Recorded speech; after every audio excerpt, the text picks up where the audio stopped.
I want to, as it happens, we hadn't rehearsed this, so I'm going to pick up one or 2 points David made. Really, this is, to me, the most baffling thing, and Robert Service last night didn't sort of seem to me, with all due respect to him, quite get to it, because it is so hard to get to. In other words, what did communists really believe? This is, to me, the hardest question.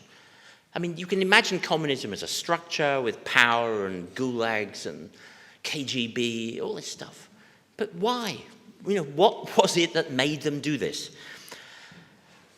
And listening to, to David's sort of explanation, you can feel that right at the height of this drama when communism ended, they couldn't quite figure it out themselves. What was going on here?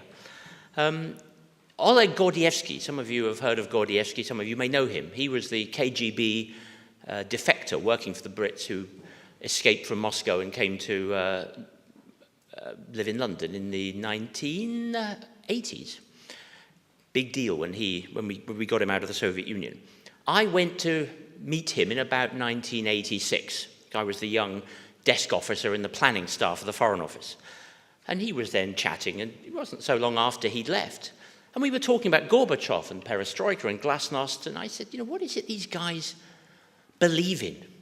He said, well, Gorbachev really believes that if you take vodka out of the engine of the Soviet economy and put in petrol, the thing will surge forward. It's like a sort of technical problem. There's just too much vodka in the tank and not enough petrol, gasoline. So I said to Gordievsky, so what you mean is he believes in witchcraft? And Gordievsky said, yes, that's it. They believe in witchcraft. And when you sort of try to look at it, I find it just now, as someone I've spent my life on and off thinking about these things, living in different communist places and former communist places, how far can you separate out the communism of communism from the Russianness of communism? The sort of the sense of power, the sense of unlimited difficulty in disciplining that vast space which successive Russian leaders have had. How do you separate the Russianness of communism out from the communistness of communism?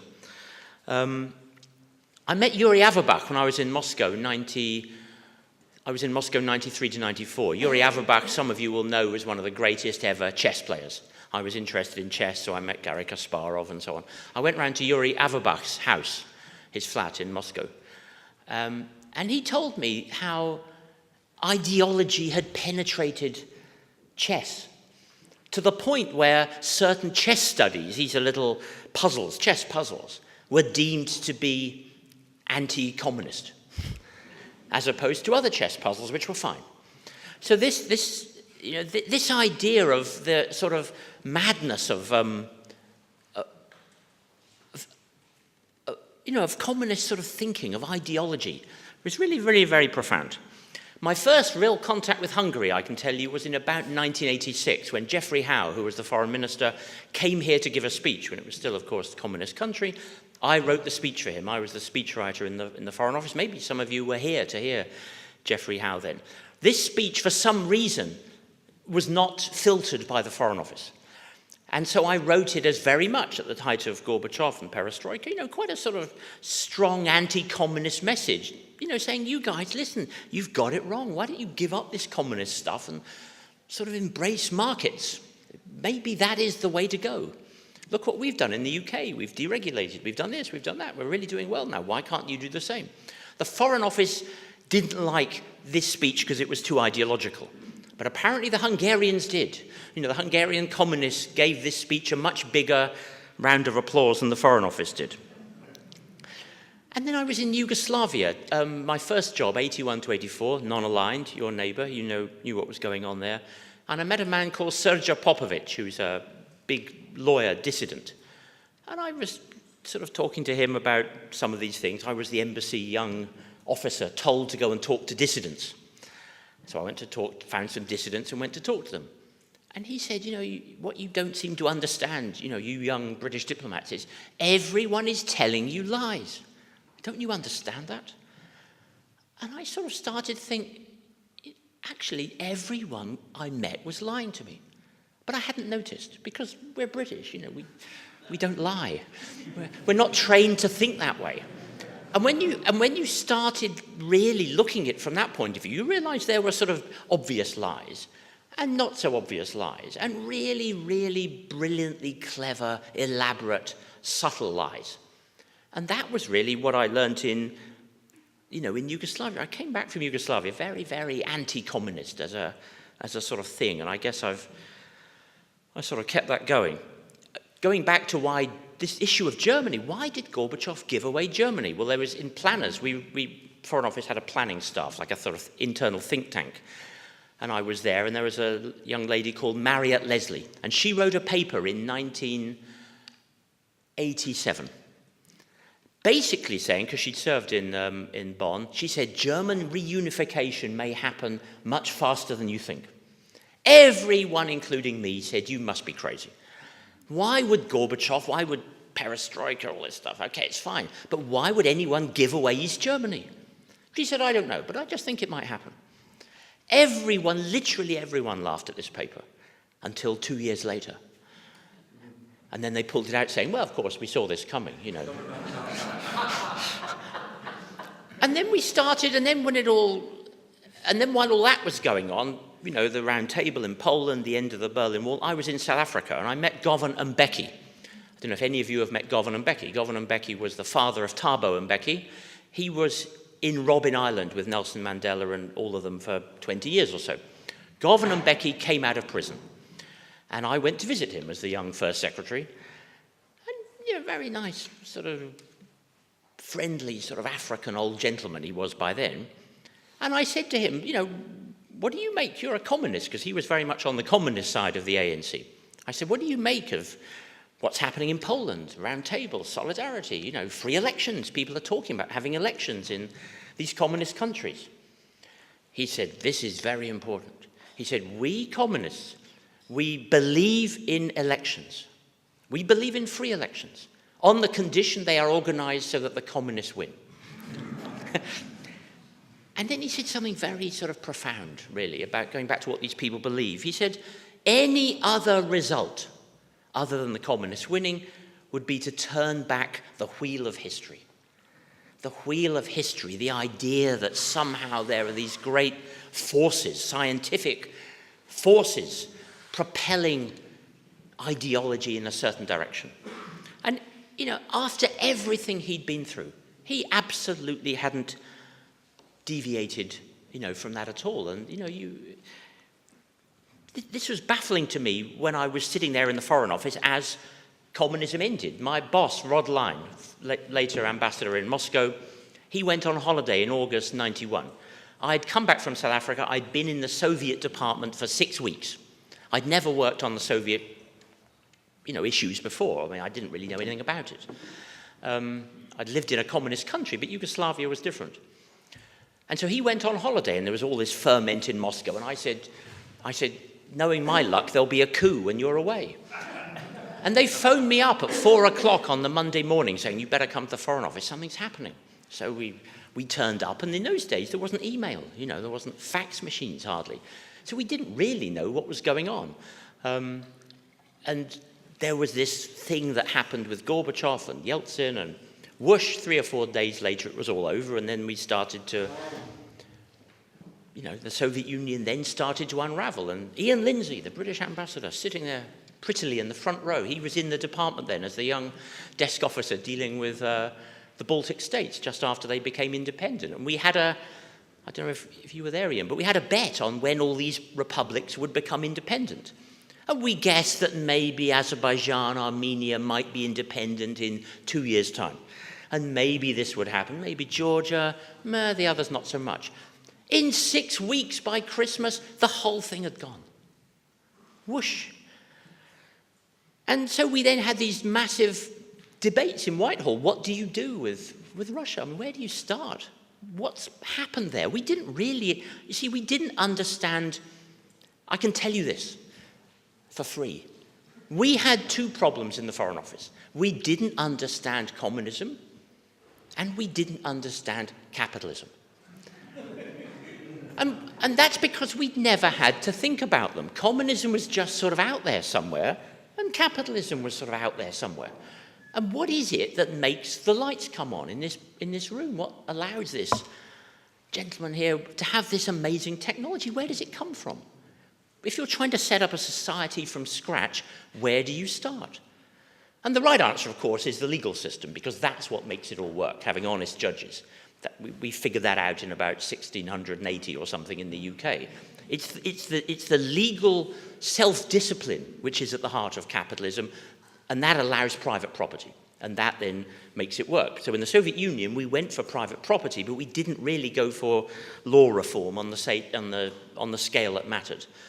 So we rushed in there with advisors on privatization and so on, but we didn't quite get to the more philosophical, deeper bits, I think, of it, and that was really ultimately the problem.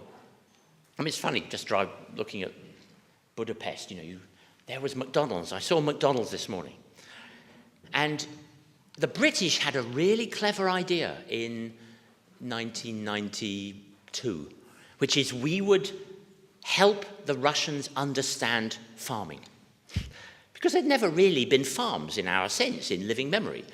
So we set up a team of people, Sir Ronnie Mackintosh and a whole lot of British agricultural experts went to St. Petersburg to set up a model farm. And once we'd set up a model farm, this would then be reproduced all over Russia. Because Russia was producing food, but so much of it was being wasted in the transport system and so on. Anyway, we set up this model farm. 2 years later, the model farm hadn't laid a single egg, because there was just too many issues with property and rights and health and safety, whatever it was going on, nothing happened. So the capitalist model farm invented by the British government was a total failure, very expensive failure. Meanwhile, McDonald's opened in Moscow. Somehow they got going, God knows how, but because of McDonald's, they needed milk for milkshakes. So they set up farms in Russia. Rather than import milk from New Zealand, they set up farms in Russia. And Russia started having fresh milk for the first time since the revolution because of McDonald's. So this was a sort of big problem we had in the British government, namely, what do you do in policy terms with all this? And I think, the leftists now out there will say, well, there was this horrid capitalist neoliberal shock therapy. Well, I think you can argue there wasn't enough shock, and there certainly wasn't enough therapy. This was the problem. There wasn't any therapy at all. And at the end of the Second World War, we ran classes in the UK for former Nazis to try and denazify them. But it was impossible, given the way things worked out, to decommunistify communists. I mean, it didn't, we weren't running Russia in that sort of way. So the whole thing just took the course it did. I then went to Bosnia as ambassador. While all this had been going on, the Yugoslav wars had happened, I went to Bosnia, and I met Raif Dizdarovic. Raif Dizdarovic was a former communist who'd been in the communist leadership of Yugoslavia when it was still Yugoslavia. And he was now a sort of nice old man in Sarajevo. I went to meet him for lunch, and we chatted, and I said, because this still baffled me then, this is back in 96 or so, I said, what did you communists believe in? What did you think about human nature? And he said, we made two very serious mistakes, we communists. He said, we misunderstood the nature of the market, and we misunderstood the importance of the market, and we misunderstood the importance of democracy. So he presented these things as sort of technical errors. Just little things we got wrong on the margins. If only we got that right, everything would have been fine. Yes, if only you hadn't been communists, everything would have been okay. But it was very odd how he sort of just, he was almost baffled by the question as to what really they'd all believed in. So I don't know. I mean, if you ask me what our mistake was in the British Eastern Soviet Department, when Ian and I were there, it was we did not deal with Lenin in Red Square. We did not say, listen, Yeltsin. As part of the deal, he goes. Imagine if Hitler was still lying embalmed by the Nuremberg Gate or whatever it is in Berlin. I mean, this is like a shrine to the weirdest thing imaginable. And I have Twitter fights on Twitter with Russian diplomats and so on. And when they get really angry is when you say, but look, how do you defend the fact that your relatives were killed by this regime? Doesn't that bother you? And this is what David said. Why doesn't this bother people that their own relatives were murdered? Isn't that like something like a big deal? Shouldn't you think about that? But it's such a dark thing, I think. They almost don't want to go there. And that's why I come back to the idea of, is this a Russian thing? This inability to face up to the moral human implications of communism, or is it an ideological thing, or some very weird sui generis combination of both, which we've never quite managed to figure out? I was on this, any of you heard of Quora? Quora is this thing where you ask questions on the internet. Anyway, I'm on Quora. And someone asked on Quora the other day, what do you think about from each according to his ability to each according to his need? Is that a bad idea? Or is it a sort of good idea that can't be made to work in practice? And I wrote, this is the worst idea that you can possibly imagine. Because think about what's being said there. It sounds quite nice. You're clever, you're smart. Why don't you give something to her over there? Because she hasn't got much. That's fair, right?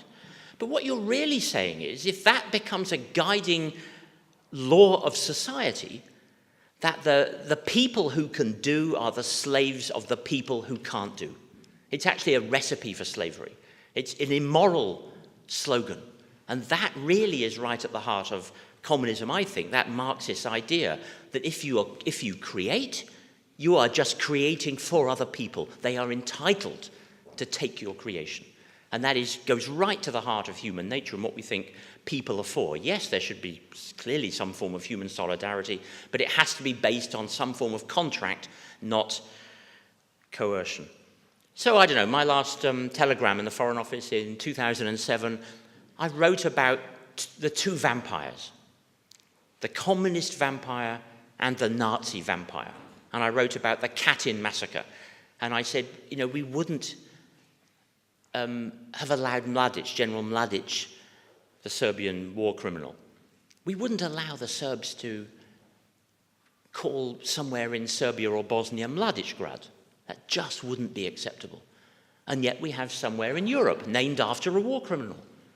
Kaliningrad. You look on the Katyn document, Kalinin, little tick against Kalinin's name, where the instructions are laid out in bureaucratic language. Problem, how do we deal with all these Poles we've captured? Solution, murder them.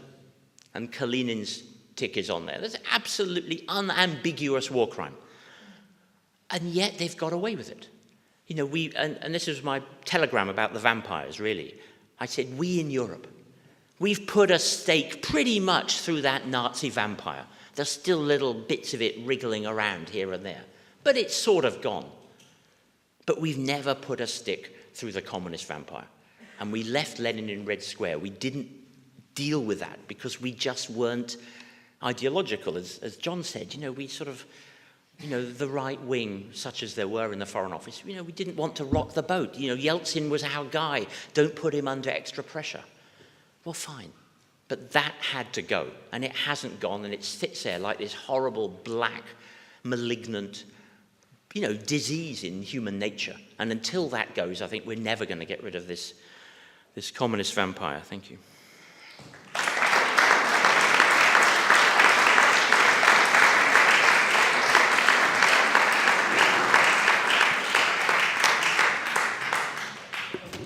Is this working? Yes, I think. Okay. Well, first of all, I'd like to thank Charles and David for two terrific performances. Secondly, I'm going to open up questions from the floor right away because I know one or two people may have to leave early. So would anyone like to put questions to either speaker or to both speakers? Can I ask for the first question? I can't ask a question because I would like to give an answer. Actually, I would like to give two answers. One is, what were the communists thinking and why Gorbachev gave it up? I have seen a documentary film just a few days ago about women who were interned in the early 50s here in Hungary, many of whom were communists who returned from Western Europe to join the communist ideal and realize at last their dream, the communist state here in Hungary. The first thing that happened to them, they were interned in an internment camp and tortured practically to an inch of their lives because there was no need for them with their ideals. The communists were two groups of people. One is the scum that rose to the surface and were ruling like any other scum was ruling before them. And there was another group of people, communists, who thought this is a noble idea that if it once ever comes to existence, everybody will be happy. Now, all they had to do just fight it out. And I am offering you the proof of the 1956 revolution here in Budapest, where most of the people wanted socialism. The old political establishment was still around, but the majority of the people, the workers, the revolutionaries, the kids who were fighting on the streets, they all just wanted a socialism with a human face and political neutrality like Switzerland has. That was the two aims of this revolution. The socialism was by the tint of propaganda and the forceful spending on posters and radios was inculcated in the minds of the people. And Gorbachev gave it up because he didn't have the power to keep it. He could speak, but he didn't have the army, the money, and the force to keep it. Well, in fact, the question is, wasn't there a socialism, or communism, that actually had high ideals and wasn't repressive, and was here in Hungary, some of the revolution in '56 was, among other things, a revolution carried out by young communists and people who wanted some form of socialism with a human face. Well, fine, but what does that mean? I mean, let me give you a simple example. Just say I have an idea that I will go to the West Indies, buy a box of bananas, come back here and sell it to you. Now, one approach is to say, fine, go ahead. Another approach is to say, no, we don't need you doing all that clever private stuff. We will set up an organization to do that instead. And then you can have an extreme version of that, which is you go to prison because you are some sort of anarcho, leftist, liberal, crazy, capitalist, bad person for having that individual idea.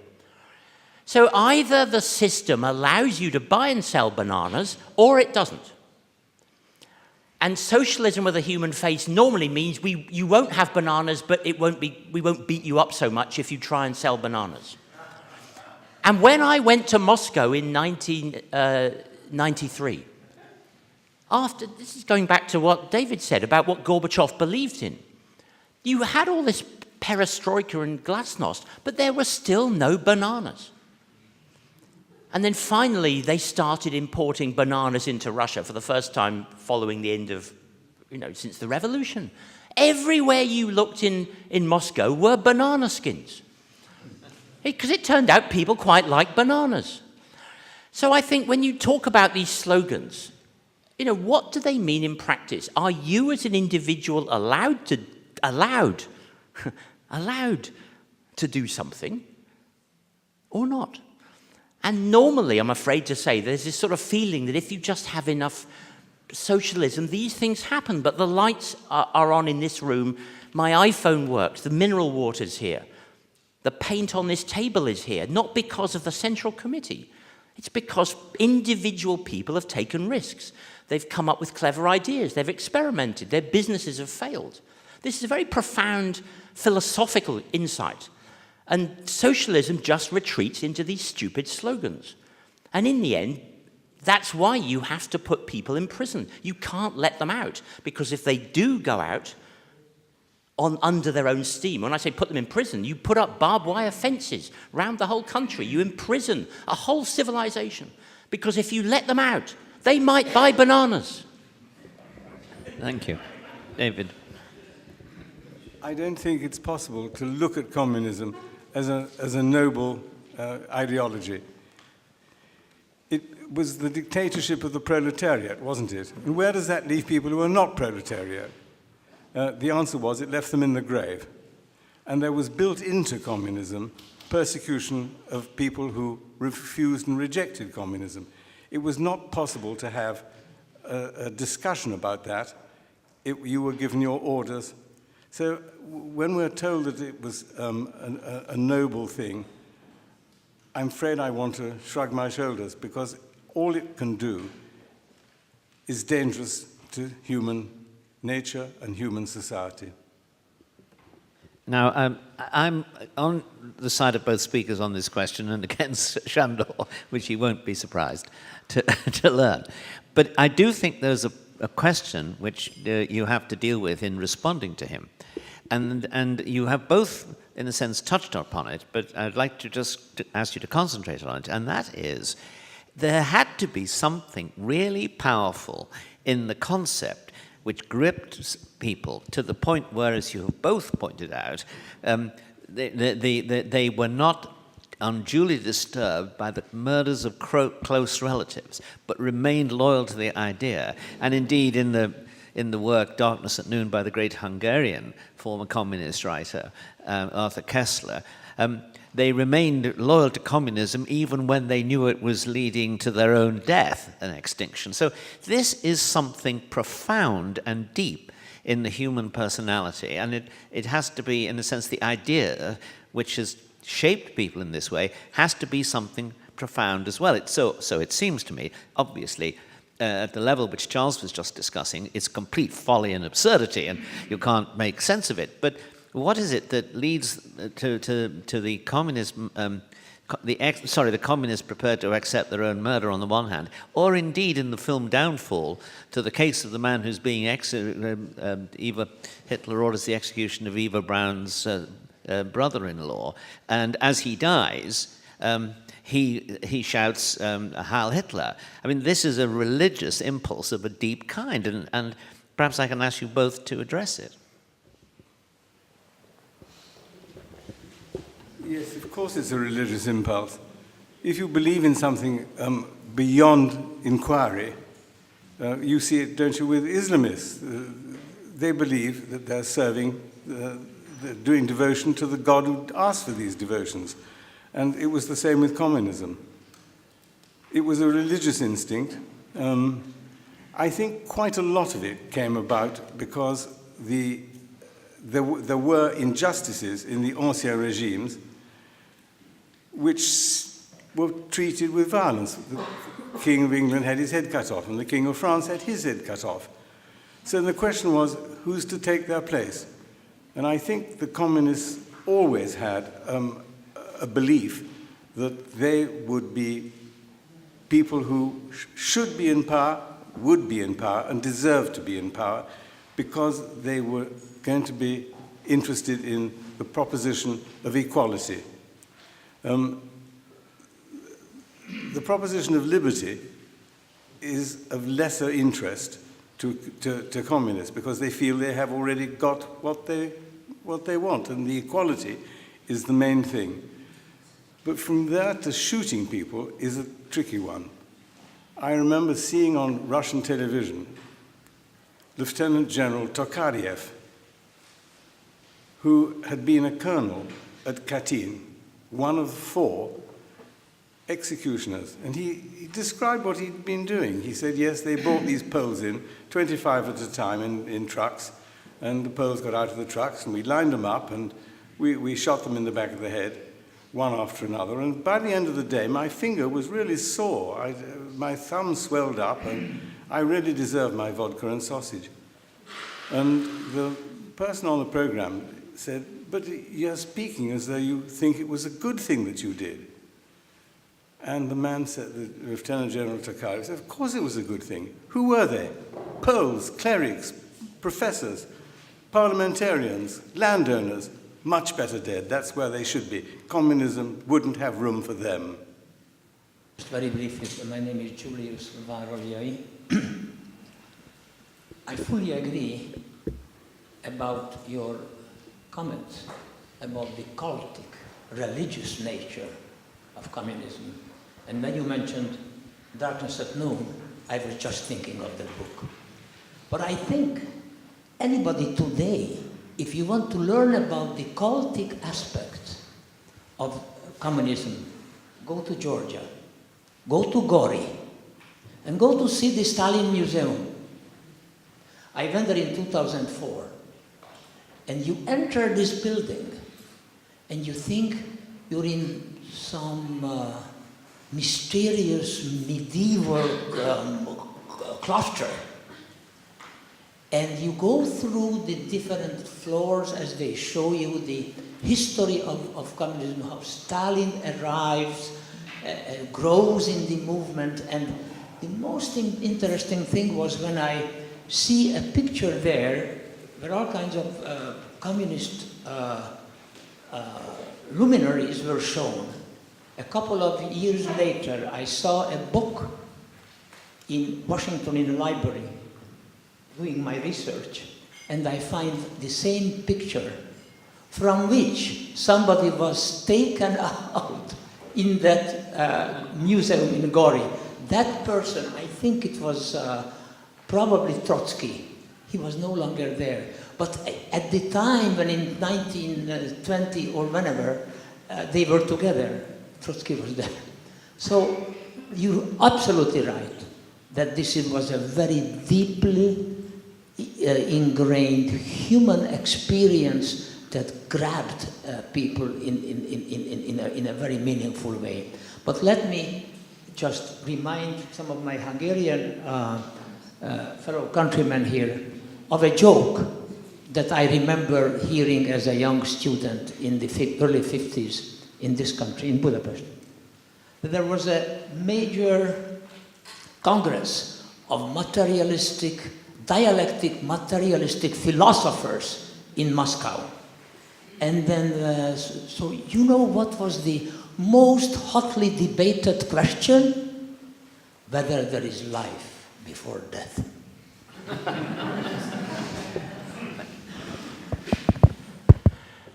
I mean, a lot of this is really, it's too big to talk about probably in any conference. But I think part of the underlying great sweep of ideas behind communism, is the Enlightenment and the idea that reason is sort of everything. And that therefore you can organize society. And what I think we don't really understand now is what an impact machines made. Because if you were living in Victorian England or Victorian Russia or Hungary in the 1850s, and suddenly you see a train, the noise, the energy, the power, the cleverness of all that led to people thinking, well, isn't this something on a totally different level? And shouldn't societies somehow be organized like machines? And this was a very powerful idea. And once the idea of the machine metaphor for society, checks and balances and profits and losses and ups and downs, the very words we use, inputs and outputs, still reflect the language of the machine age. And once you then decide that society is a machine, you then have a sort of interesting idea as to where are the limits of the machine. And if you decide, well, actually, we've got to have equality and there are no limits on that, you end up with the sort of machinery you had in the Soviet Union, which led to these very specific consequences. So I think there are very big philosophical ideas churning away behind this, which echo back through the centuries, and to some extent are still alive today. Thank you very much. I think there's also something quite simple, which was expressed to me by Mr. Tarashenko, who was the ADC of Shevardnadze. He said, "We Russians like to hit a man in the face so that he understands our arguments better." Eleanor, you had a question. I'm not a specialist of Russia or history, but it got to my mind when you were trying, I'm Ilona Sárvány-Pálszó, sorry, that you were looking for some universal explanation of the communism, and I think that can't be given because of the human nature. We are different. We are so very, very different that everybody who lives in totalitarianism can be categorized only into groups according to your education, your family background, the town where you live, the local atmosphere of the town exactly in that moment. There is but one very important common denominator which we didn't mention: fear. And that would be a little bit the answer to Professor Price Jones, that why did they not ask what happened to the grandfather? Maybe the parents had never courage to tell it. That can even happen, you know. And I remember I had an extremely happy childhood in the 50s and in the 60s here in Budapest, with very educated parents, with a small group of friends. My father played each week with these friends chamber music, and after it they spoke about politics, or before it. And I wasn't at school yet when my parents always told me after the meeting that, come here, darling, sit here. And both mom and father told that you have to think about it, that you never tell everybody what you heard, because Papa or Mama can disappear. And that was in Budapest, which was a bit better. Now, that you have to count in, and when you told that Gorbachev, 52, went to the university, I think he could still be naive because he didn't get enough information from his surrounding. He could have had a charismatic teacher at school who gave him a totally one-sided explanation of the world, which was still more thrilling than what he heard at home. You know, at home there could be a silence, a total silence, and no communication between the generations. That happened, that can happen. So this is what I wanted to tell about fear, and that so many explanations about communism you will hear as many people you speak with. Thank you. Yes, I would like to ask if you are aware of the pilgrims in North America, the first colonists in Massachusetts.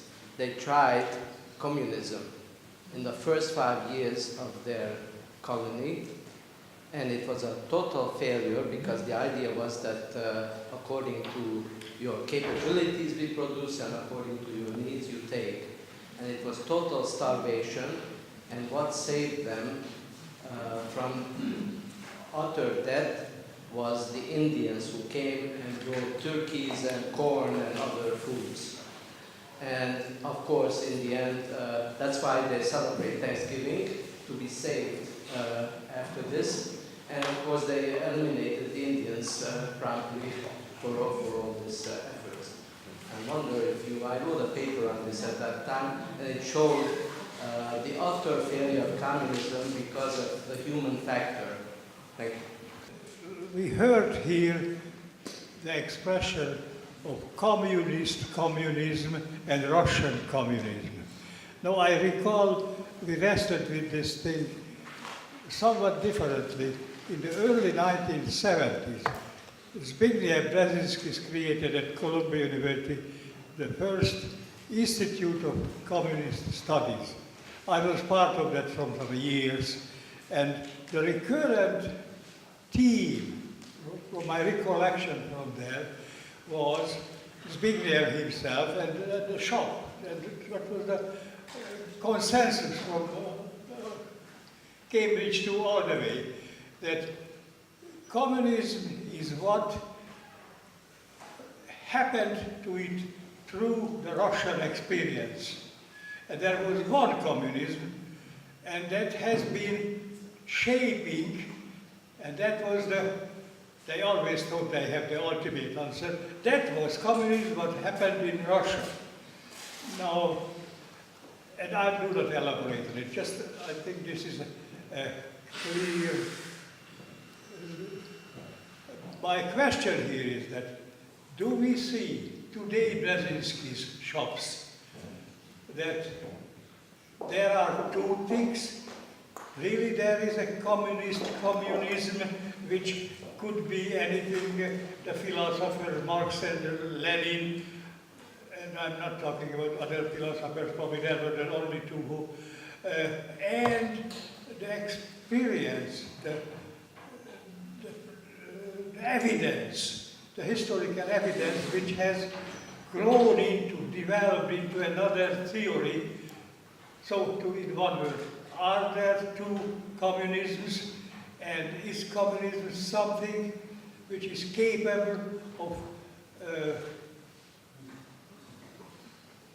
shaping into producing alternatives to itself, and then the 100th anniversary, what prophecy or what could be read about this? What do the Russian or one of the communist studies workshops would prophesy? Because 30, 40 years ago, in the Brzezinski Institute, we kind of hadn't one belief what I have described here. So is it different today? That's my question. Thank you. My name is Morgado, and I am a political science researcher and lecturer at Charles University in Prague. I would like to bring a new perspective, although it has been touched slightly by ambassadors speaking and also Mr. O'Sullivan. In my research about what communism is, I must say that I have a big set of problems considering communism an ideology. Because when you look at the evolution of the ideology in terms of civilization, we see that Marx started by saying that the engine of history is pushed forward by the infrastructure and by the economic relations. Then comes Gramsci in the 20s and says that, no, it's not. It's the superstructure and ideas and culture. And then recently, the last researcher in communism, if we can call him a researcher or theorist or propagandist, Ernest Laclau, an Argentinian author, he says that it's the political propaganda that creates the proletariat. So I don't find any pattern or any connection between these in order to call it an ideology. So my suggestion or my reading of communism would be to consider it as a strategy. And it would be a strategy linked or unified by means of action that they have a common pattern in the 20th century, and also by the objectives.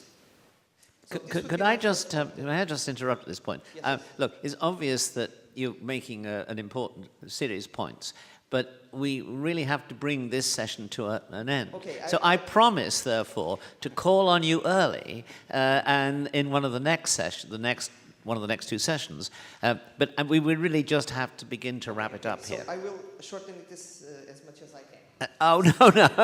No, you must shorten it now. It's a perfectly, I understand your desire to carry on, but we can't. And so I'm going to have to ask you now to finish right away in one sentence, and then we'll come back later. My point is that this strategy is operationalized and operated by people with cognitive and psychological problems. I base my research in the book of Professor Lobachevsky, Porn Neurology, and you touch this point when you say that selective and massing killings then fit in this strategy in the way that if you have a goal of a better future, it doesn't matter what you are going to do, because all of the modalities of action are going to be justifiable. So this was my main point. Okay, good. Thank you very much. I'm going to ask both speakers to respond to whatever points they raise, but make these also your concluding remarks.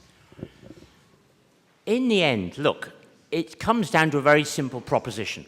What do we think about human creativity? Do you regard that as a positive thing? And if so, how do you allow society to let it have effect? If you set up rules basically to control human creativity because you think it's dangerous or whatever, you're going to end up with less everything, and you'll just end up being violent and stupid. So I do think it comes back to a very profound religious, if you like, you can call it what you like, but a profound approach to human nature, what we really are. And if you end up thinking what we really are objects of history, then you will end up leading to killing millions and millions and millions of people because of that totally stupid idea.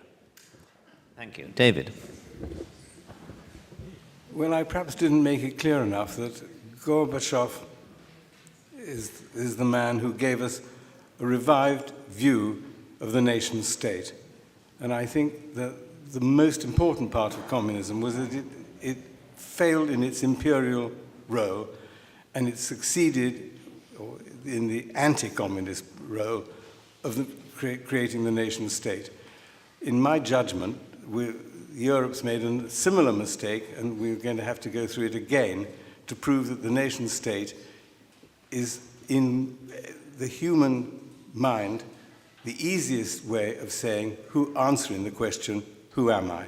The communists couldn't answer the question, who am I? I'd like to... Well, you anticipate me, ladies and gentlemen. I was going to say that how grateful we are and were to the two speakers we've had today. They've set our conference off on a very strong note and a very interesting and unusual note for discussions around communism. So they've given us a superb opening. We're grateful for it. And if you can get a coffee with either of them before Charles has to leave, you can have a private conversation. But thank you for this opening, and look forward. Will you join me in thanking them? And in 5 minutes, we'll start the next session.